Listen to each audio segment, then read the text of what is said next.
Welcome, my cat mojitos. Today we're going to get into something a little special. I'm kind of psyched. We're going to start talking about the ages and stages of a cat's life. Now it's funny, I started to make this video and went through all the stages of a cat's life, and it was like the video equivalent of like War and Peace. It was huge, it was long, it was unwieldy, and we said, you know, enough. Let's just go back and break it up because there's so much to talk about when it comes to cats and how they develop. When you take a look at how cats mature, both physically and behaviorally, you start to understand that the cat that I call the raw cat, the ancestral cat, is very much alive in our cats. The stage of a cat's life where that is most apparent is kittenhood.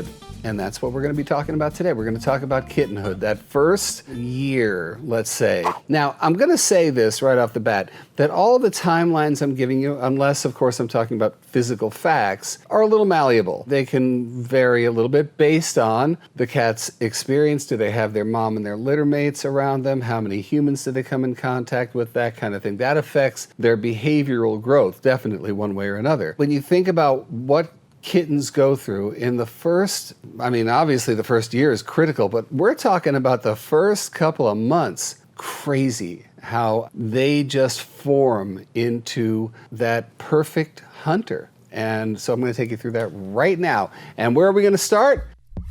0 days. I was just born. I am a kitten, and as such, I can't hear, I can't see, I can't walk, I got no teeth. I am completely dependent on my mom. Now, not only are they blind and deaf, but they have no way of regulating their own body temperature. They are reliant on mom for everything, including staying warm, staying alive, just by huddling up against mom. They can't even really eliminate on their own. They rely on mom to feed, and then mom will stimulate them to go by cleaning them. By about 10 days, 9 to 13 days, somewhere in there, their eyes start to open. Okay, well, everything's fuzzy, but whatever.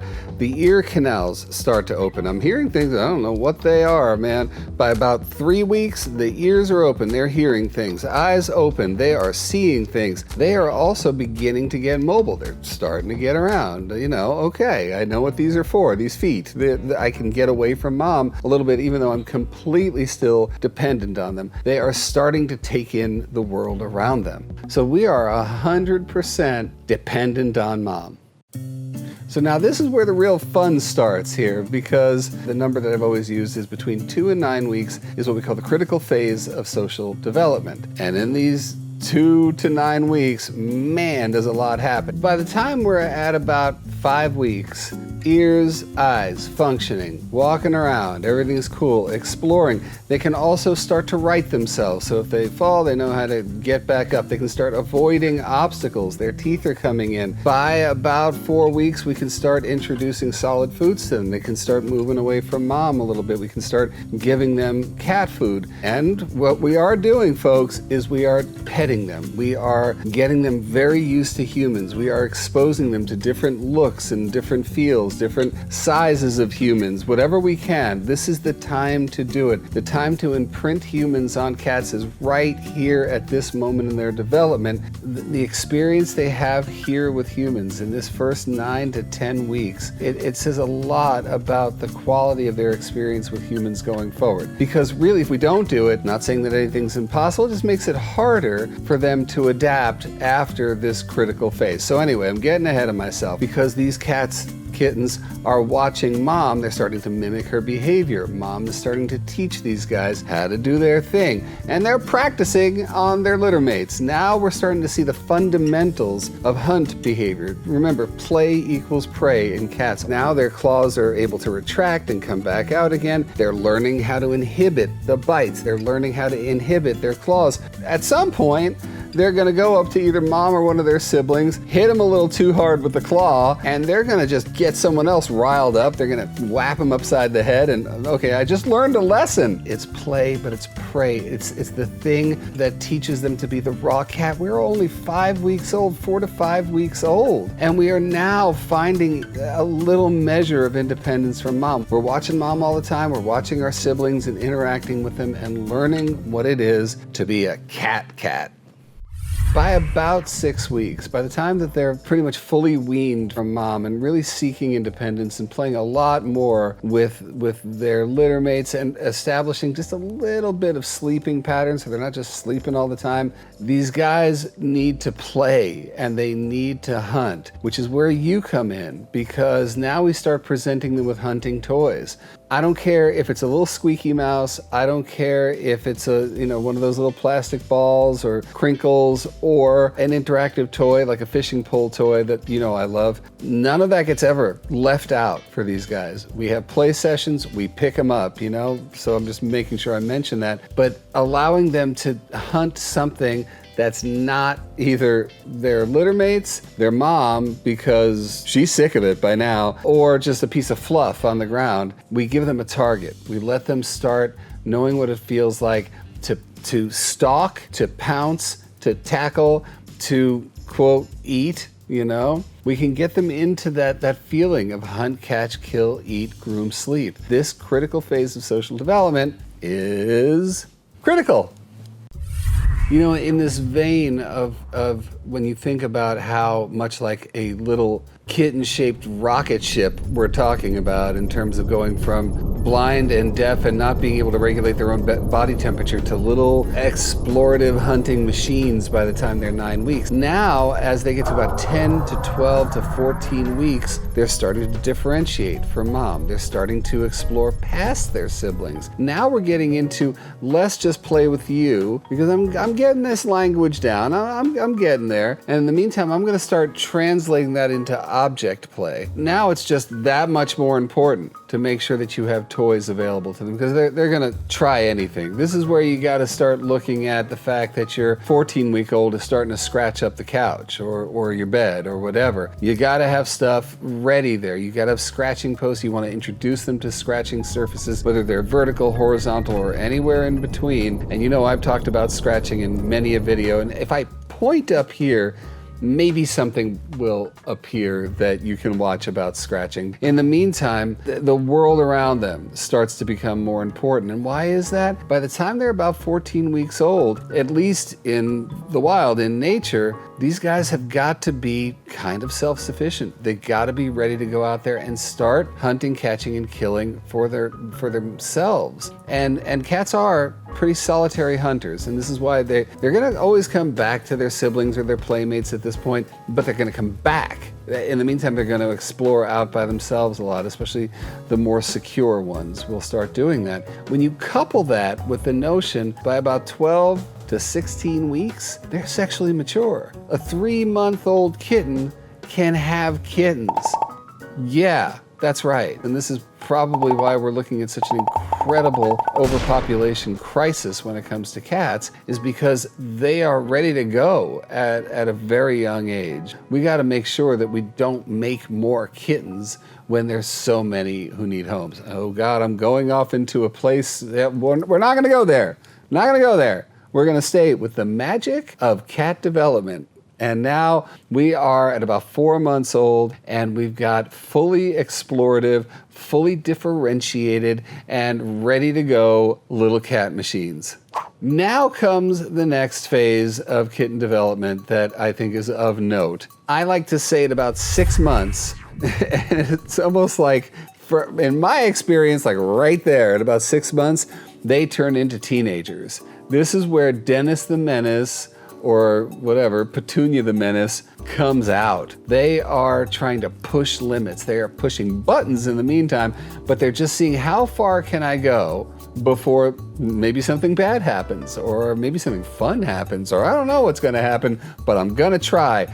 Now, not all teenagers like this, but I was, where you're like, can I borrow the car? No. Can I borrow the car? No. Take the keys, borrow the car. That's what kittens are doing. Of course, they can't drive because, they don't have thumbs. Toots is the driving cat. Yeah, anyway, you just want to make sure that you've got as many resources for your kittens as you can possibly have. You can't go wrong with more beds, more condos, more scratching posts, more toys.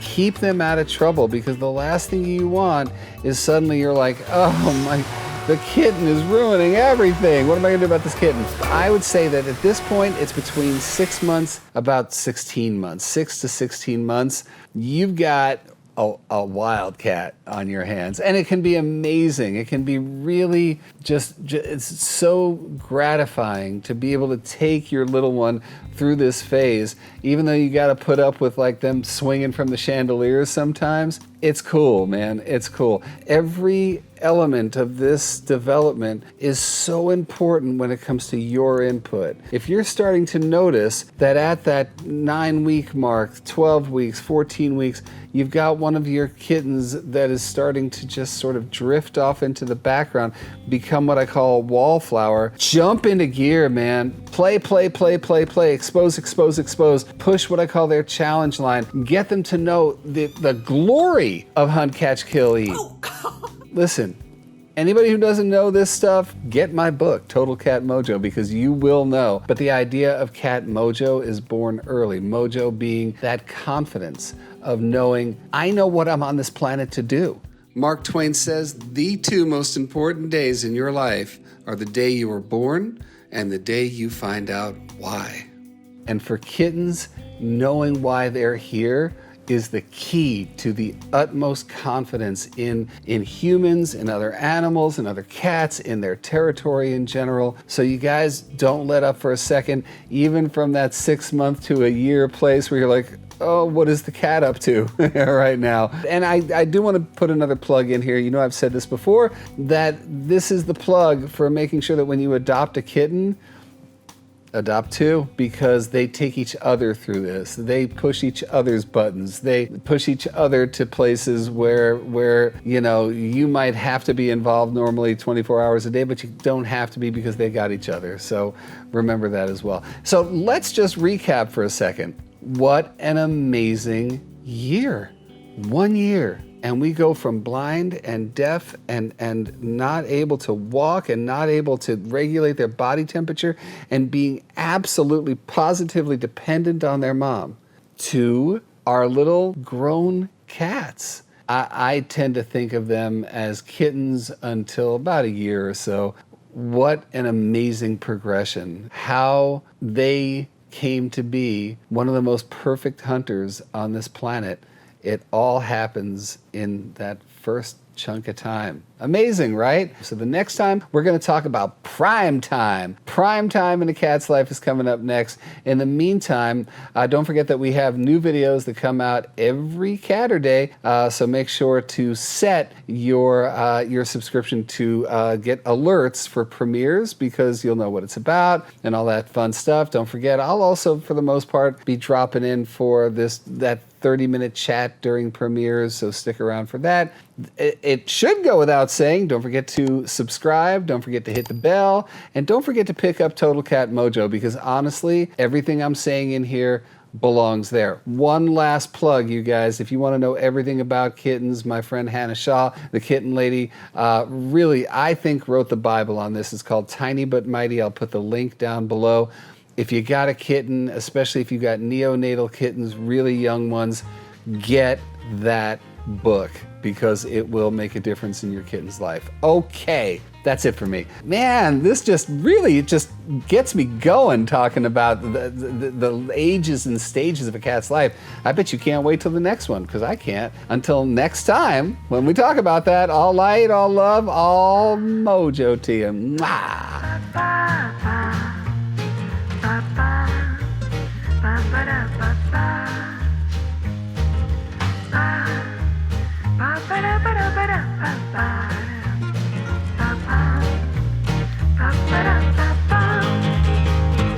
Meow.